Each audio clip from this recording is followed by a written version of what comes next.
자, 그러면 이제 골키퍼 관련 질문을 한번 해보도록 하겠습니다. 이제 또 레슨을 하고 계신다니까. 네, 맞아요. 네, 많은 아이들한테 도움이 되지 않을까. 첫 번째는 이제 남들은 잘 모르는 나만의 잘 막는 꿀팁이 있다면? 저는 굉장히 1대1 방어를 즐겨 했거든요. 근데 이제 1대1 방어를 잘할 수 있는 방법이라고 치면은 상대가 이제 치고 올 때 공격수의 심리상 드리블해서 올 때 처음에 한번 골키퍼를 봐요.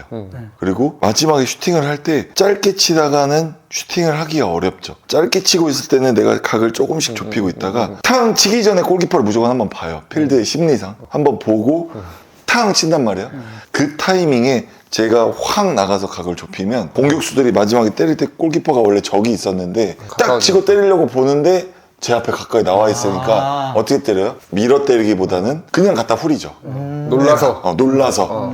놀라서 빵 때렸을 때 굉장히 공작새처럼 몸을 크게 만들어서 딱 덮치면은 공격수들이 내 몸에 맞춘다. 그래서 1대1을 막기보다는 그런 타이밍적 싸움이나 각을 좁히는 행위들을 통해서 내 몸에 맞게 만든다. 그리고 또 제가 몸이 굉장히 크기 때문에 그런 점을 또 잘 해서 막았던 것 같아요. 그래서 이거를 연구를 해야 되는데 영상이나 아니면은 필드와 1대1 훈련할 때 유심히 그냥 내가 안 막더라도 아니면 다른 키퍼가 하고 있을 때 다른 필드들의 움직임을 유심히 보는 것 또한 공부다. 그런 움직임들이나 그 사람들이 공을 언제 쳐다보고 언제 때리고 어떤 발 모양을 가지고 있을 때 주로 어디로 때리더라, 어떻게 쳤을 때는 어디로 때리더라, 이런 것들을 연구하는 것도 하나의 방법이라고 생각이 들어요. 어디서 레슨을 하시는 거예요? 지금은 하남 쪽에서 레슨을 하고 있고 뭐 워낙 많아가지고 뭐 하실 분들이 있으면은 빨리 연락을 주셔야지 할 수 있을 것 같아요. 그럼 DM을 드리면 되나요? 뭐 DM 주셔도 좋고.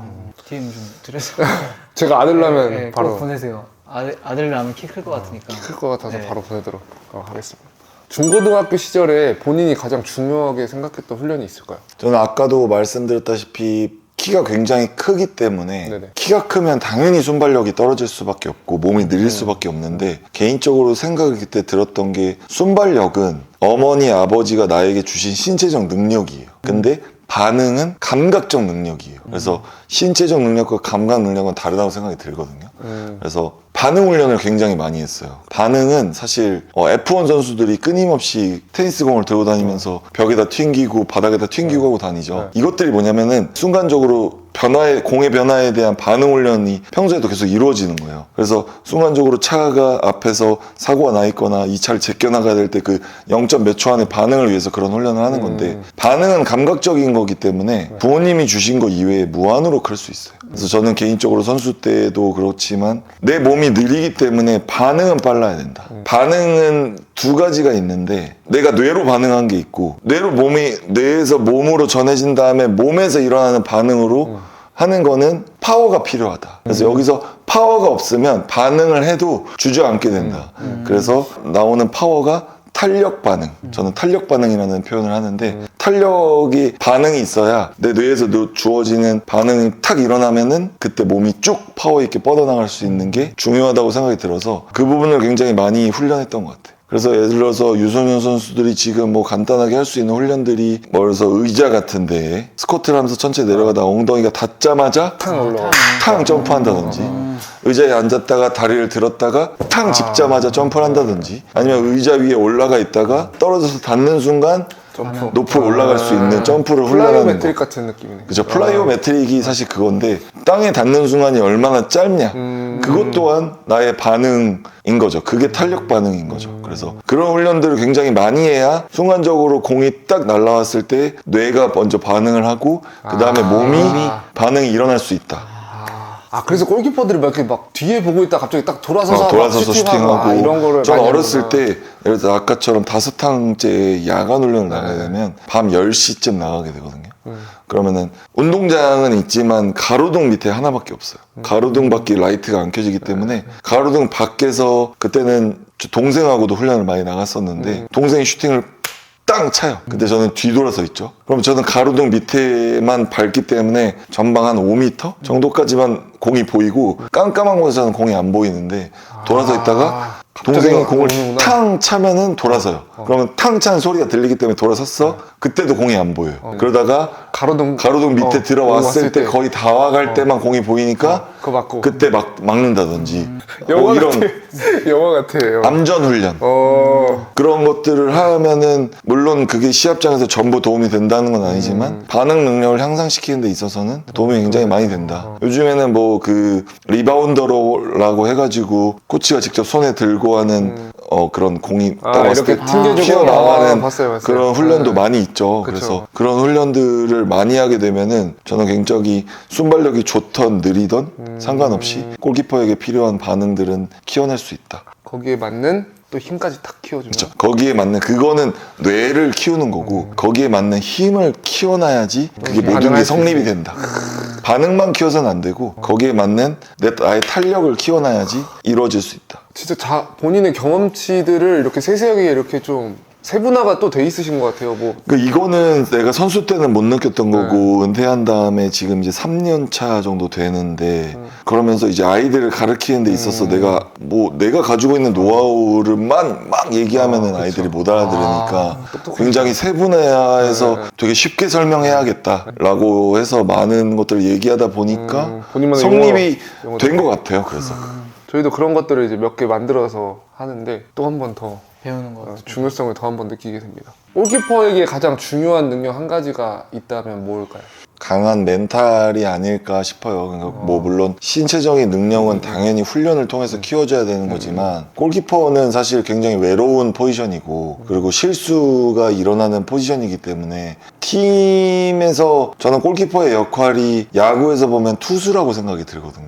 그래서 투수가 공격을 하는 역할이 아니죠. 공을 던져서 우리 편을 수비를 하게 만드는 역할이기 때문에 우리 수비들을 조정해서 예를 들어서 내가 직구를 던질 테니 우리 외야들에게 장타의 볼을 준비하게 만드는 것도 어찌 보면 약속이 되어 있는 수비의 전술 중에 하나인 거고 축구 골키퍼 또한 수비들에게 지시하면서 하는 역할이기 때문에 굉장히 투수와 비슷하다고 생각하는데 강한 멘탈을 가져야 이 수비들에게 지시도 할 수 있고 예를 들어서 나약한 골키퍼나 소심한 골키퍼가 들어오면 수비들에게 아무리 지시해도 수비가 말을 들어주지 않죠. 그래서 실수에 대한 부담감 그리고 우리 팀을 수비를 지시할 수 있는 그런 강한 멘탈을 가지는 게 굉장히 중요하다고 생각이 들어요. 저희 옛날에 그 고등학교, 중학교 선후배 중에도 대표팀이 있었는데 누구죠? 동준이 형, 김동준이었어. 그러면 그 선수도 굉장히 강한 멘탈을 가지고 있는 걸로 저는 그거를 막 배짱이 있다라는 생각을 많이 했거든요. 사람들이 진짜 막 겁도 없고 막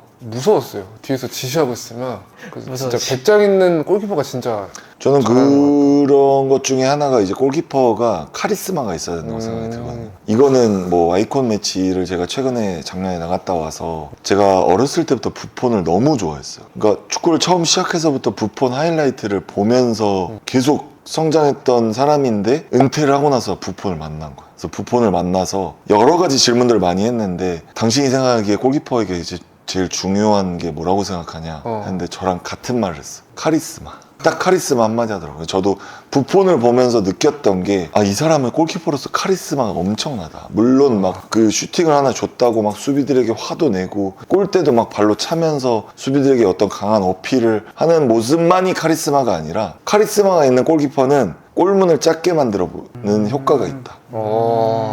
카리스마가 없는 골키퍼는 공격수가 딱 슈팅을 때리려고 보면은 골대가 굉장히 커 보여요. 근데 카리스마가 있는 골키퍼가 딱 들어서 어떤 아우라가 생기면 그때부터는 골문이야. 왜 이렇게 작아 보이지? 라는 게 느껴지거든요. 그래서 골키퍼가 아까도 강한 멘탈도 얘기했지만 그 강한 멘탈 안에 여러 가지 섞여 있는 카테고리 중에 하나가 카리스마다. 저희 채널에서 이제 부폰 폰의 이야기까지 나오고 폰이 있는데 그쵸. 많이 보셔야 될 텐데 도움이 많이 될 것 같아요. 근데 실제로 골키퍼 선수 인터뷰도 해달라는 요청이 있긴 했었어요. 그쵸. 네.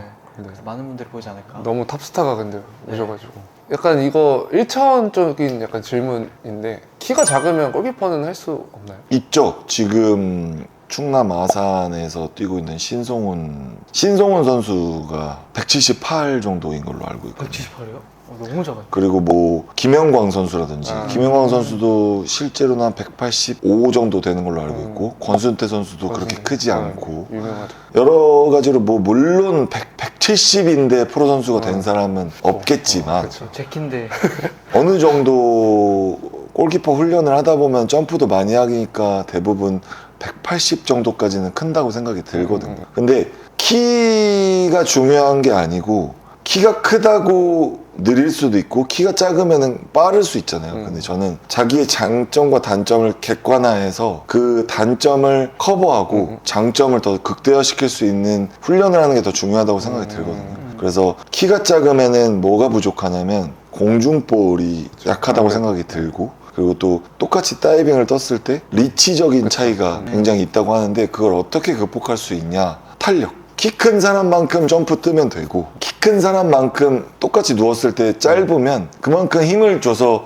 멀리 도약하면 되는 거니까. 그리고 또 장점이라고 하면 순발력이 굉장히 빠르겠죠. 그거를 더 극대화시키고. 그래서 제가 수원FC 있을 때 마지막에 같이 있던 선배 중에 한 명이 유현이라는 선배가 있었는데 182 정도밖에 안 돼요. 근데 그 선배가 40 그때 1살인가 그랬는데, 내가 본 사람 중에 제일 빠르고 내가 본 사람 중에 41살 중에 점프력이 제일 높아. 근데 그 선수가 20살 때는 어떻겠어요? 진짜 키가 작다고 절대 안 되는 거 아니고 그거에 맞는 그런 나의 단점을 커버하면 된다. 그러면 이제 골키퍼를 하다 보면 다이빙 때문에 아프잖아요. 안 아프게 좀 다이빙하는 방법이 또 있을까요? 저는 개인적으로는 낙법, 유도에서 낙법과 비슷하게 그냥 한 번에 꽝 넘어지면은 사실 우리도 아프고 프로 선수가 아무리 좋은 잔디에서 떠도 아프고, 낙법을 이용해야 하는데 우리가 다이빙을 뜨면서 옆면으로 넘어지기 때문에 첫 번째는 무릎이 먼저 닿고, 굉장히 하이볼을 떴을 때 예를 들어서 무릎이 먼저 닿고 그 다음에 골반이 닿고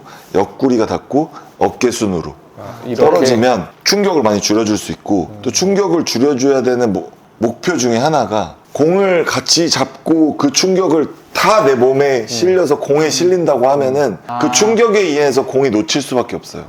그래서 떨어지면서 나의 몸과 부드럽게 컨트롤을 하면서 속도를 죽여줘야 이 공을 지킬 수 있죠. 그래서 아이들을 가르칠 때 꽝꽝 넘어지는 친구들이 있어요. 그래서 제가 뭐라고 가르쳤냐면, 너가 제일 지금 집에서 가지고 있는 레고 있어, 레고. 그래서 레고를 손에 들고 다이빙을 저 골대 위까지 하이 다이빙을 뿡 떴다고 쳐봐. 이거를 땅에 어떻게든 안 찍으려고 조심스럽게 할래요. 조심스럽게 진짜 맨몸이 부서지는 날 있어도 공은 지킬 거 아니에요. 그렇죠. 그런 생각을 느낌으로. 가지고 다이빙을 떠야 돼. 그래서 결국에는 내 충격을 줄여주는 것도 부상 방지라든지 이런 것도 있지만, 궁극적인 목표는 정확한 캐칭이 이루어지고 나서 그 공을 지키는 게 나의 안전한 다이빙의 목표 중에 하나죠. 기본기네요, 그것도. 골키퍼로서. 그것도 기본기죠. 그래서 저는 아이들을 가르칠 때 최고 어려운 레벨을 가르쳐요. 자, 예를 들어서 공을 땅에 찍는 거는 프로 선수들도 하고 다 하는데, 처음부터 찍는 걸 가르쳐 놓으면은 엄청 쉬운 폴도 찍어요.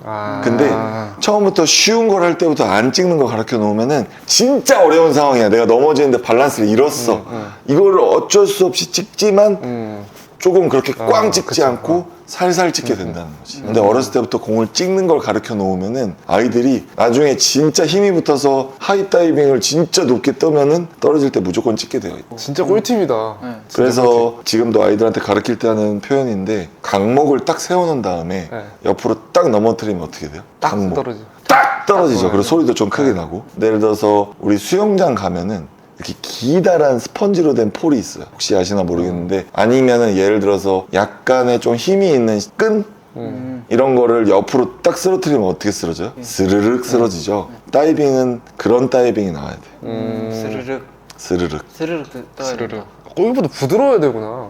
그냥 엄청 유연해야 돼. 그래요. 지금 것 같아. 저도 은퇴를 했지만 아직도 다리를 앞뒤로 다 찢을 수 있을 유연성을 아직도 가지고 있으니까, 아침에 일어나서 스트레칭 꼭 하고 자기 전에 또 스트레칭 하고, 그렇게 해서 계속. 골키퍼는 유연하면 유연할수록 막아낼 수 있는 가동 범위가 훨씬 넓어진다. 진짜 이거는 너무 꿀팁이어가지고. 스르륵 스르르. 외우세요. 스르륵. 스르르 잠이 온다. 네. 채널이 골키퍼가 또 단점이 사실 한 팀에 한 명 뛰잖아요. 근데 후보 골키퍼일 때는 좀 어떻게 버텨내야 되는지. 저도 뭐 마냥 주전은 아니었고 프로에 가서 처음에는 주전이었는데, 그 다음부터는 한 3년 4년 정도는 뭐 2군에도 있었고 후보로도 계속 벤치에만 있던 적도 있었고, 실제로 대표팀에 가서도 제가 경기를 거의 참여를 못 못하고 벤치에만 있던 시절도 많았고, 또 그리고 은퇴하기 직전에 한 5년 동안 아킬레스가 끊어진 이후에는 벤치에만 있었고 아니면 2군에 있었고, 사실 후보 골키퍼들이 굉장히 힘들어요. 그쵸. 네. 왜냐면은 경기를 나설 수 있는 건덕지가 없으니까. 맞아.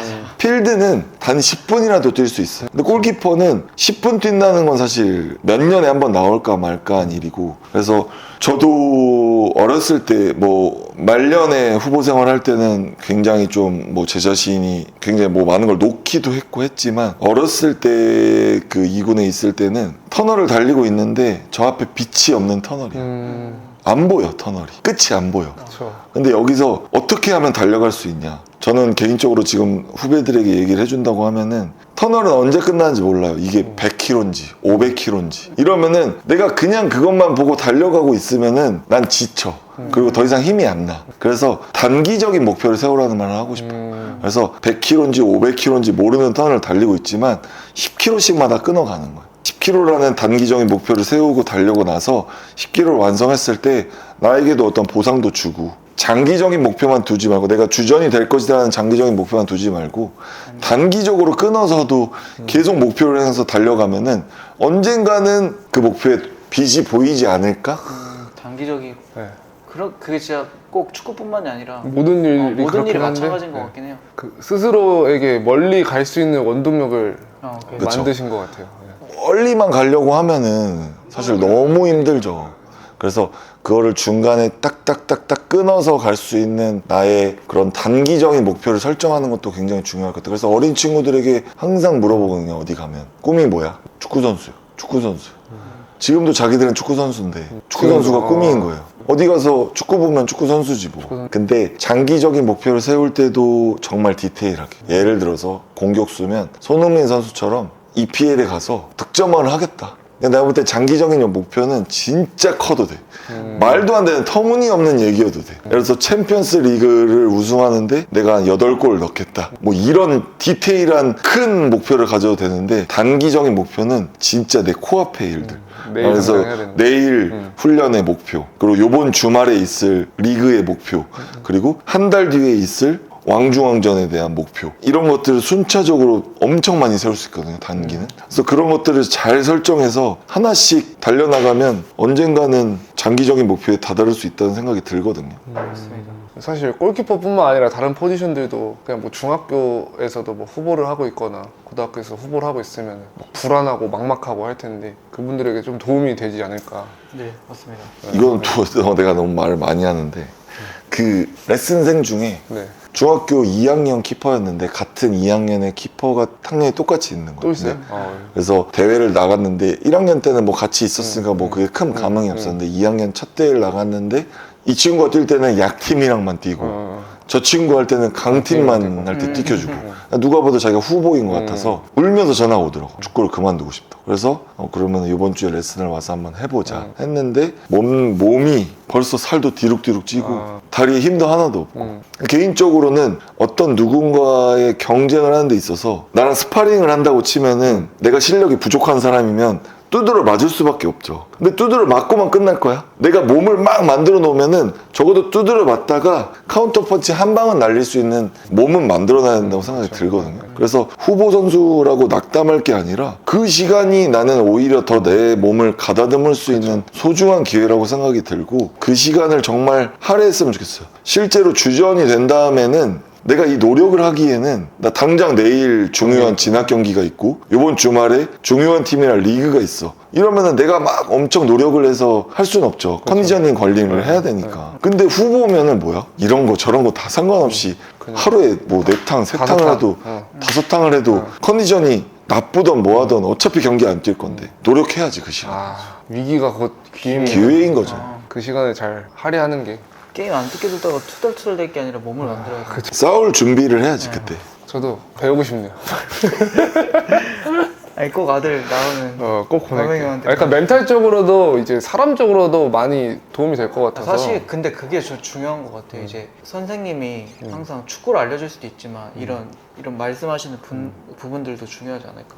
한국에서도 유럽 진출하는 골키퍼가 나올 수 있을까요? 나올 수는 있다고 보는데 개인적으로는 희박하다는 생각이 들긴 해요. 그러니까 왜 어떤 이유냐면은 예를 들어서 한국 키퍼보다 일단 유럽 키퍼가 잘해. 그리고 아시안 키퍼보다 유럽 키퍼가 훨씬 잘해요. 그리고 이거는 뭐 금전적인 이야기인데 우리나라 지금 뭐 예를 들어서 김수규 선수가 월드컵 우승까지 했어. 그래서 유럽에 한 번에 좋은 빅리그에 팔려가지 않는 이상 지금 김승규 선수가 J리그에서 받는 연봉을 빅리그 말고 그 언더리그에서 커버를 못 해줘요. 그러면 김승규 선수가 그 연봉을 다 포기하고 나는 유럽 진출이 목표야. 그래서 유럽 언더리그에서 시작해서 올라가서 빅리그까지 갈 거야 라는 목표를 세우지 않는 이상 그거는 실현되기가 쉽지 않아요. 실제로 J리그에서는 그런 키퍼들이 많이 나왔죠. 그래서 J리그에서 유럽을 간 키퍼들이 어디를 갔냐면 처음에 뭐 포르투갈 리그라든지 스위스 리그라든지 이런 조금 빅리그가 아닌 유럽 리그에 가서 도전을 하고 연봉도 많이 포기하고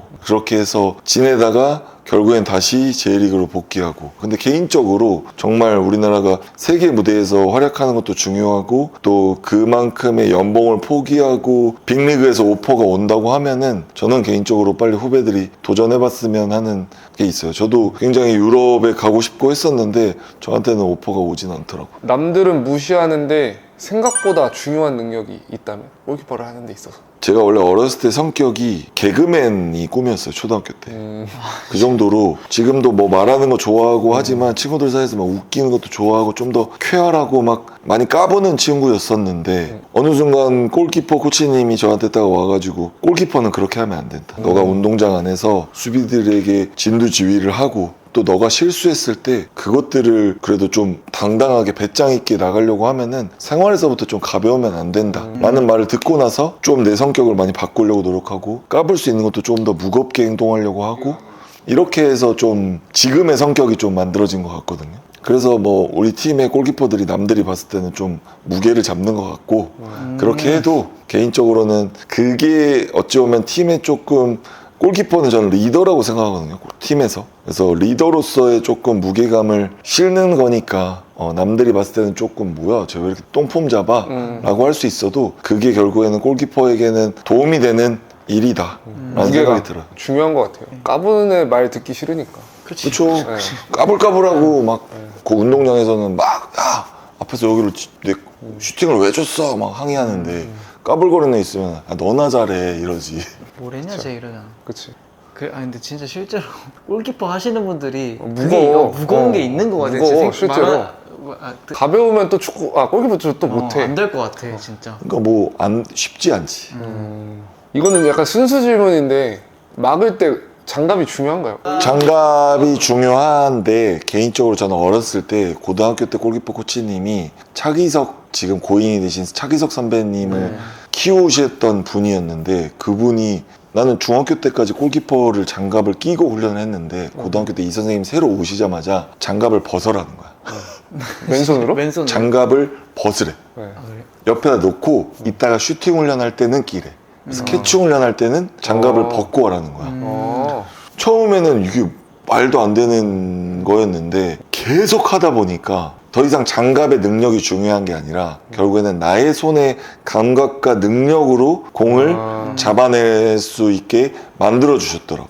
그래서 지금도 나는 캐칭하면은 굉장히 자신 있는 사람 중에 하나인데 지금 어린 친구들이 굉장히 좋은 장갑, 비싼 장갑을 끼려고 하는데 저는 프로 선수 때 뭐 푸마도 스폰을 했었고 아디다스도 스폰을 했었는데 아디다스 스폰할 때 1년에 장갑을 120개 받았어요. 그래서 뭐 그것도 우리나라에서 판매하는 그런 모델이 아니라 독일에서 직접 제작을 한 장갑들. 그래서 노이어가 끼는 장갑이랑 지금 조현우 선수나 뭐 김승규 선수도 다 똑같은 걸 끼고 있지만 노이어가 끼는 장갑을 실제로 나도 같이 꼈기 때문에 굉장히 좋은 장갑이었는데 장갑이 중요한 게 아니에요. 지금 맨손으로 잡아도 공을 딱딱딱딱 잡을 수 있는 감각, 이 손끝의 감각 하나 이런 것들이 사실 필드도 마찬가지잖아. 지금 어떠한 축구화를 신어도 어느 정도 킥이랑 슈팅이랑 패스 컨트롤 다 할 수 있잖아. 그렇죠. 그게 기본기인 거지.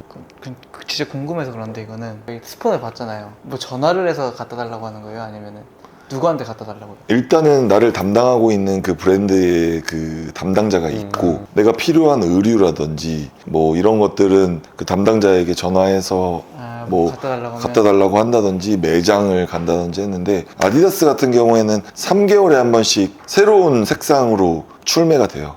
출시가 되는데, 알아서 거기서 이제 예를 들어서 3개월에 한 번씩 FG 2개, SG 2개의 축구화가 오고, 거기서 색깔이 바뀐 장갑이 알아서 오는데, 예를 들어서 프레데터가 있고 뭐 F50이 있고 메시가 있고 축구화가 4종류 정도 되면은 나에게 맞는 축구화를 선택해 놓으면은 그것만 이제 3개월에 한 번씩 계속 자동으로? 배송이 와요. 그러니까 이만한 박스에 배송이 와. 3개월에 한 번씩. 그러면 이제 그거를 신는 게 의무인 거지. 그 전 모델이 난 너무 좋았어도 새로 나온 거를 신어야 신어줘야 돼요. 하는 계약의 의무도 있는 거지. 그 푸마는 좀 새로운 축구화가 좀 출시가 좀 더딘 편이었는데, 그때는 이제 전화를 해서 축구화가 내가 지금 한 3개 정도 더 필요할 것 같다 이러면은 보내주고. 갖다 줘. 옛날에는 그 축구화 신고 뭐 경기 때도 뭐 몇백만 원 받았다고. 그건 이제 대표팀 경기에서. 대표팀 경기에서 이거는 뭐 하나를 예를 들면은 런던 올림픽 같은 경우에 이제 내가 브랜드는 그때는 푸마였는데, 예선 때가 내가 푸마를 신고 뛰었던 금액이랑 8강이랑 4강에서 뛴 금액은 진짜 달라요. 엄청 이게 그래요? 계약서에 써 있어. 메이저 대회에서 예선 때는 얼마, 출전 이 경기 내가 축구화를 신고 경기 나가면 얼마, 그리고 16강 때 얼마, 8강 때 얼마, 이런 것들이 다 있는데, 이제 그거를 나는 다 운이 좋게도 8강 때 출전을 하고 4강 때 출전을 해서 그때 꽤 많이 받았지. 방송에 나가도 되나요? 금액을 안 밝혔으니까 방송에 나가도 되지. 지금 예를 들어서 대표팀 뭐 국가대표 A매치 한 경기당 지금 선수들이 얼마씩 받고 있을 거고, 지금 월드컵이 열리고 있는 선수들은 다 한 경기당 얼마씩 받고 있을 거예요. 많이 받고 있겠네. 많이 받고 있죠. 저 다시 축구하고 싶어. 나 5탕 하고 싶어. 3탕에서 끝났던 게 후회가 돼. 근데 예를 들어서 진짜로 지금 유소년 선수들이 뭐 축구화를 하나를 다 엄마 아빠가 사주시고, 누구 뭐 아는 지인이 감독님이 하나 어디서 얻었다고 주시고 해서 신고 있을 텐데, 저는 그런 꿈을 키웠으면 좋겠어요. 진짜로 아이들이 내가 마냥 성공하고 싶다가 아니라 나는 그런 대우를 받으면서 축구를 하고 싶다. 사실 프로 선수가 됐다고 해도 이런 대우를 받을 수 있는 건 아니라는 거는 다 알고 계시잖아요. 근데 프로 선수 중에서도 이제 등급을 나눈다고 하면 그런 대우를 받고 축구를 하고 있는 사람들, 그런 대우를 받지 못하는 사람들, 뭐 여러 가지의 부류가 또 나눠지니까 정말 그런 세밀한 디테일한 계획들이 있었으면 좋겠어. 근데 이런 것들을 이제 유소년 선수들이 알고 있냐 못 알고 있냐에 따라서 그런 세밀한 계획을 세울 수 있냐 없냐의 차이가 있을 수 있으니까. 그래서 나는 뭐 이런 것들은, 정보들은 충분히 줄만한 정보인 거니까. 네. 그렇죠. 더 동기부여가 더 될 수도 있고 아이들한테. 그러니까 제가 축구 선수를 은퇴하고 구체적으로 생각하는 습관이 생겼거든요. 근데 어렸을 때부터 그런 것들을 하신 것 같아서 그게 진짜 그렇게 했을 때 더 근데 나는 멀리 올라갔어요. 개인적으로는 지금에 와서야 구체적으로 내가 말할 수 있는 거지, 생각은 그렇게 하긴 했는데 구체적으로 이걸 말로 설명을 할 수 있는 이런 그 경험은 없었던 것 같긴 한데, 일지를 많이 쓰긴 했죠. 사실 일지를 뭐 중고등학교 때는 거의 매일 썼고, 이러다 보니까 처음에 내가 일지 내용을 읽어보면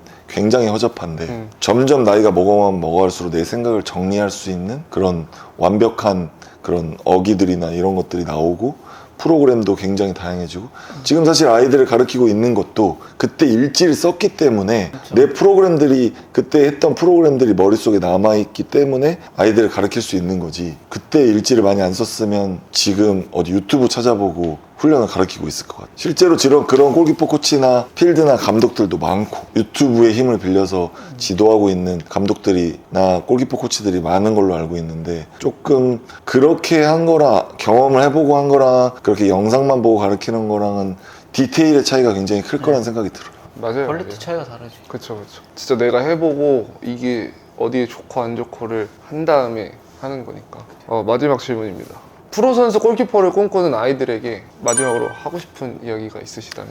뭐 지금까지 다 했던 이야기가 그거인 것 같은데, 개인적으로는 진짜 장기적인 목표를 정말 세밀하게 세워서 그 목표를 향해서 달려가는데, 그 사이에 단기적인 목표를 세워서 아이들이 꿈을 향해서 달려나가는 그런 생각을 많이 했으면 좋겠고, 저는 어렸을 때부터 주로 생각을 했던 게, 내가 그 장기적인 목표를 세운 그 장면들을 눈을 감고 상상을 많이 했었던 것 같아요.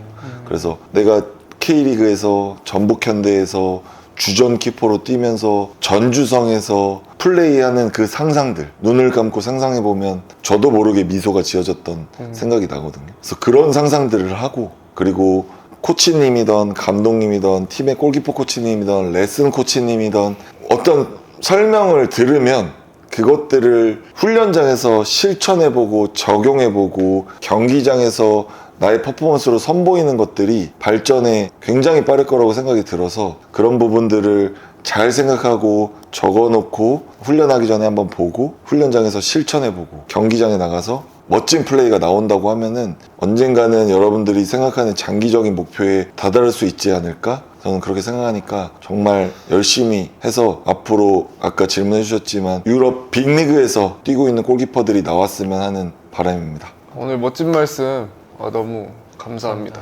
이범현 선수 지금 레슨 하고 계시니까요. 관심 있으신 분들은 저희 고정 댓글이나 인스타그램 이범현 선수 뭐 개인적인 DM으로 보내주셔도 네. 좋고, 근데 사실 지금도 너무 많아가지고 그렇죠. 빨리 빨리 연락 주시면 좋을 것 같고, 사실 몸은 하나인데 아이들이 너무 많으니까 굉장히 지금 좀 힘든 상황이긴 해요. 제가 이렇게 시꺼멓게 탄 이유도 있고.